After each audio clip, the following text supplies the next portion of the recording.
يا ابني مفيش مستحيل على ربنا. الحاجات اللي انت شايفها صعبة ومش هتتحقق، احلامك اللي انت شايفها كبيرة، الخيالات اللي في دماغك اللي انت بتقول استحالة ان انا اوصل لها، كل الامور الصعبة اللي انت بتقول استحالة تحصل هي سهلة على ربنا، سهلة انها تتحقق في لحظة، سهلة انها تبقى هي واضعاف اضعافها. مفيش مستحيل على ربنا. الامور اللي باينة قدامك انها صعبة وانها مستحيلة وانها بعيدة سهلة جدا، سهلة على ربنا انه يعملها. اقسم بالله جبر ربنا عظيم وفوق ما تتخيلوا. يبقى العبد بيدعي ربنا وبيقول له يا رب يا رب افرج عليا، يا رب يا رب انا مخنوق يا رب وموجوع، وتلاقي ربنا اداله مدد وفرج وجبر. يا عايز اقول لك حاجه محدش يتخيلها، كل اللي صعب في حياتك سهل عند ربنا، كل اللي مستحيل في حياتك ممكن.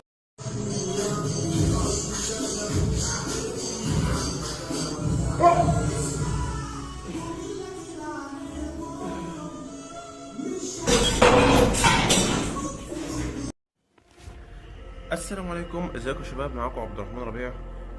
جايلكم النهارده في فيديو جديد، ازاي تحب تمرينك او تحب يومك في الجيم.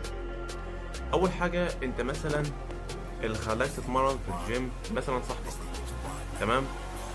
صاحبك النهارده ما راحش، هيقول لك مش هروح بكره، بس انت عايز تتمرن، وممكن ما تروحش النهارده. ليه؟ عشان صاحبك قال لك ما تروحش النهارده. يقول لك برضه بكره مثلا ورايا مشاوير، ورايا كذا ورايا كذا ورايا كذا، فتبطل. علشان مين؟ علشان صاحبك، بس انت من جواك عايز تتمرن، تمام؟ بس انت من جواك عايز تتمرن، فهتروح اليوم اللي هو مثلا يقول لك مش عايز اروح، او مش رايح النهارده، او تمام. فده هتبقى اول طريق لحبك للتمرين. حبك ليه؟ للتمرين. وحبك للتمرين مش هتضمن منك ان انت مثلا ان انت تروح الجيم وخلاص تروح تصوت وتقوم ماشي، لا. حبك مثلا للتمرين ما بيقول لك من حب شيئا، وبيقول لك لما من حب شيئا الشيء نفسه هيحبه. ازاي يا جدع؟ هقولك. انت بتحب تمرينك، عايز تمرينك يحبك، يبقى العضلات هتطلع لك. لا، طب ما انا عايز كده يا عم. هقولك. اول حاجه، انت مثلا بتروح التمرين تقعد تتصور وتزعق يا عم انت لسه اول يومين بتزعق ليه؟ بتعمل ليه؟ اقولك تعمل ايه. اول حاجه تصلي على الحبيب وتزيد النبي صلى، تمام؟ لا بس اول حاجه، كل واحد مثلا يبقى بيحب التمرين، مش هتكلم مثلا جيم، كونغ فو، اي تمرين، اي رياضه، تمام؟ حبه مثلا لازم يعمل لها مثلا اكل، نظام غذائي، الاكل بتاعه، الدايت، الكلام ده. ما عملش الكلام ده يبقى كل اللي بيعمله فيك. صح ولا مش صح؟ عمل بالنصيحه بقى واجتهد وعمل اكل ليه ونظام غذائي وانبادي وي تمام، يبقى كده بيحب الرياضه بتاعته وبيحب الجيم. يبقى كده الجيم هيديله زي ما هو بيحب. انت بتديني اكل وبتديني نظام غذائي وبتديني دايت وبتديني اكل صحي، ما بدخلش في الاكل بتاعي لا زيوت ولا سمنه، يبقى انا كمان هديك عضلات صافي كمان، تمام؟ ده اول حاجه. تاني حاجه، اللي بيخش الجيم وبيسخنش كمان، بيقوم داخل كده بيعمل اول عضلتين كده يقوم داخل، ده غلط جدا جدا جدا جدا، وما انصحش بيه. لازم اول لما تخش تسخن على اقل حاجه من 5 ل 10 دقايق، تمام؟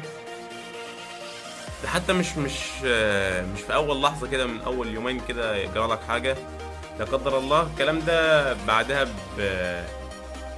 ممكن في الكتف، في الظهر، في الرجل، بعدين مش لازم في وقتها يعني، تمام؟ واهم حاجه التسخين.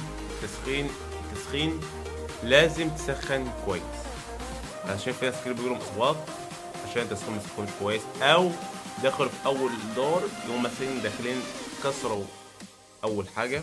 يقول لما انا بلعب بال40 ايه اللي حصل؟ يقول او انا قايل له عشان انت مثلا لعبت اول دور بال40، انت المفروض تلعب مثلا بال30، 35، 33، وده اول حاجه. واللي بيشوفوه الناس اللي دراعه مثلا كبير ومنفوخ ويقول انا عايز افتح ده او دراع او عضلات او ده يا جماعه اسمه البامبويز او ده بيكون اسمه البامبويز، بيكون اسمه البامبويز او السيليكون. بياخدوهم هنا في الدراع مع العضلات من هنا، وده بيؤدي الى تفشش الكلى والقلب.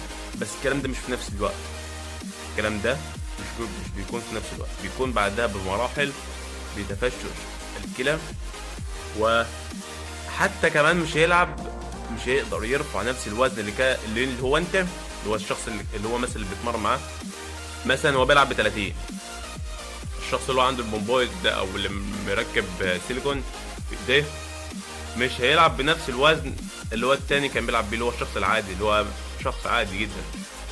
الشخص العادي بيلعب مثلا ب 30، التاني يرفع 30، يقول لك وما برفع اهو مش هيجيب حتى عده واحده، ولو جاب العده الواحده مش هيجيب كمان بنفس التكنيك الصح. تمام. فانصح اي حد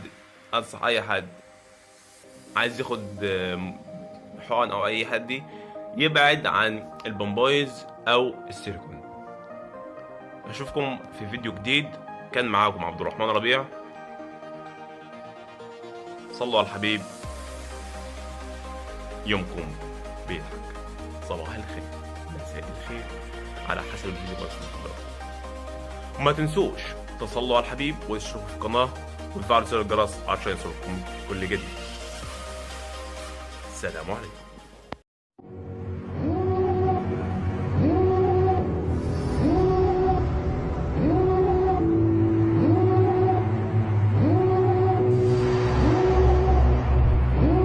Devil in a red dress.